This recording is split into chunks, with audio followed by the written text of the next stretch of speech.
நமஸ்கார். இன்னைக்கு எதுக்காக நாங்க எல்லாருமே கெதர் ஆயிருக்கோம் பாத்தீங்கன்னு சொன்னா, தனுஷோட 50வது திரைப்படம் ராயன் ரிலீஸ் ஆகுது. அந்த படத்துக்கான ட்ரெய்லர் ரியாக்ஷனுக்காக தான் எல்லாருமே ரிலீஸ் ஆயிருக்கிறோம். ராயன் படத்தை பொறுத்த வரைக்கும் மிகப்பெரிய ஒரு எதிர்பார்ப்பு இருக்கு. ரொம்ப குறிப்பா நம்ம சொல்றதா இருந்தா, வடசென்னை படத்துக்கு பிறகு ராயன் படத்துக்கு தான் தனுஷோட படங்கள்ல ஏ சர்டிபிகேட் கிடைச்சிருக்கு இல்லையா? கண்டிப்பா. அப்படிப்பட்ட ராயன் படத்தோட ட்ரெய்லர் இப்ப பார்க்க போறோம். எப்படி வந்திருக்குன்னு பாப்போம்.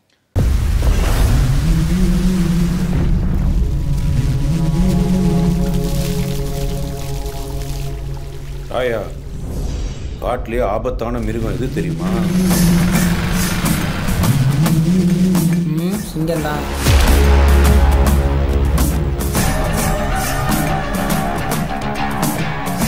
காட்டிலே ஸ்ட்ரென்த்தான மிருகம் சிங்கம் புலிலாம் தான். ஆனால் ஆபத்தான மிருகம் ஓநாய்.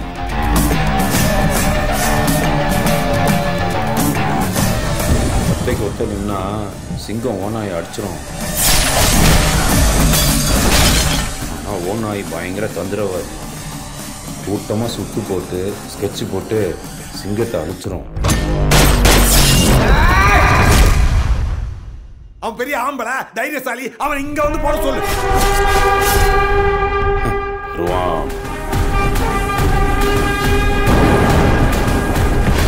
ஏய் மாதிரி வருவான், இறங்கி செய்வான்.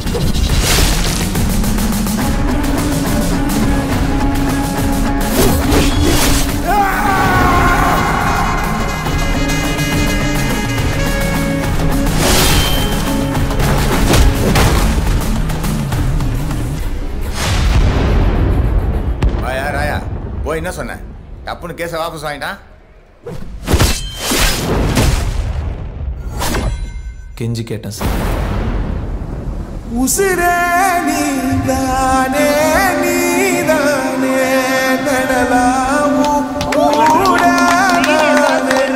அந்த லாஸ்ட் சீன் ரஹ்மானோட மியூசிக் இல்லாம ரஃபா அது கேட்கும் போது ஒரு மாதிரி பண்ணி எனக்கு உண்மைக்குமே அழுக வரமா இருந்தது. லாஸ்ட் அந்த லைன், அதாவது அசுரன் ஃபீல் அப்படி நமக்கு வந்த மாதிரி இருந்தது. போகும்போது இந்த அசுரன் பாட்டு ஒரு பிஜிஎம் வரும் இல்லையா, அந்த ஃபீல் ஒன்று இருந்துச்சு. ஆமா, அத்தோட நான் ஒரு விஷயம் கவனிச்சேன். என்னன்னா, ஹீரோயின்ஸ் காட்டவே இல்லை தானே ட்ரெயிலர். துஷாரா விஜயன் காட்டினாங்களே, துஷாராவை காட்டினாங்க. நான் அது கொஞ்சம் கவனிக்கல. ஆனா மத்த அபர்ணா பாலமுரளி காட்டல, வரலட்சுமி வரல, இவங்க எல்லாம் காட்டப்படல. வந்திருப்பாங்க.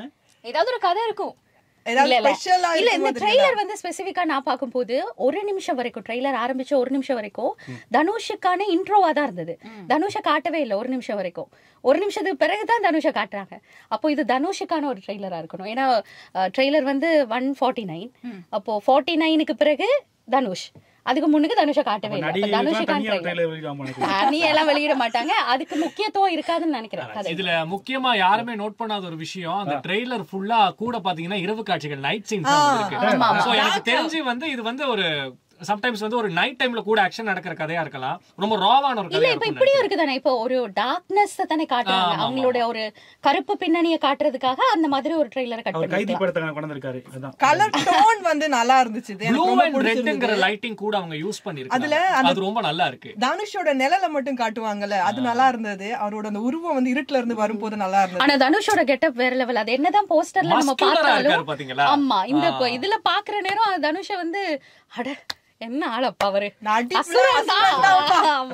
ரொம்ப நாளைக்கு பிறகு நல்ல ஒரு ட்ரெய்லர் வெளியா இருக்கு. ஏன்னா அதுக்கு முன்னாடி வந்த படமும் பெரிய அளவு பேசப்படல. இந்த படம் பெரிய அளவு பேசப்படணும், வெற்றி பெற்றே ஆகணும் அப்படிங்கிற கட்டாயம் இருக்கு.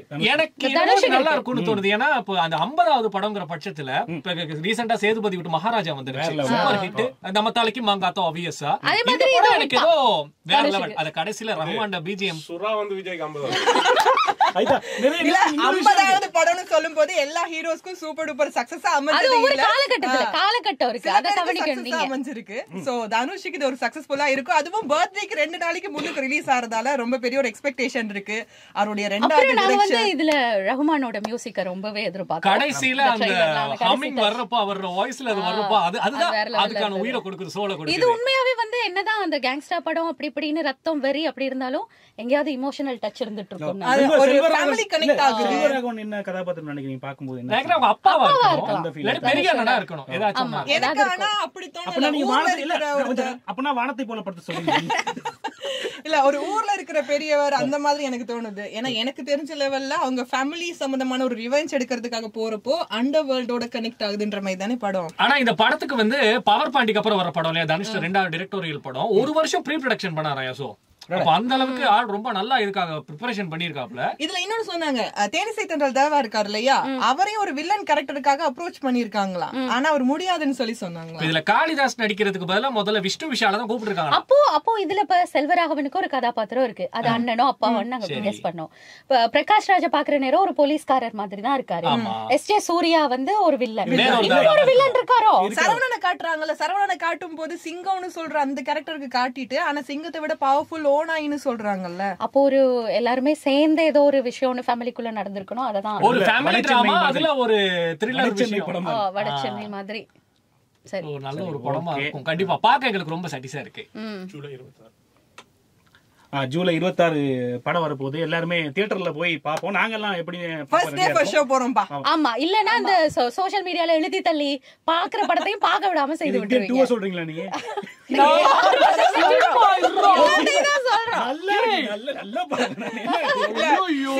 நாங்க ஃபர்ஸ்ட் டே ஃபர்ஸ்ட் ஷோ போறோம், பாக்குறோம், ராயனை ஜெயிக்க வைக்கிறோம். ஆமா ஆமா, ஜெயிக்க வைக்கிறோம்.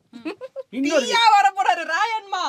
சரி, பாய் பாய், நன்றி, வணக்கம். இதான் எக்ஸ்பெக்டேஷன்.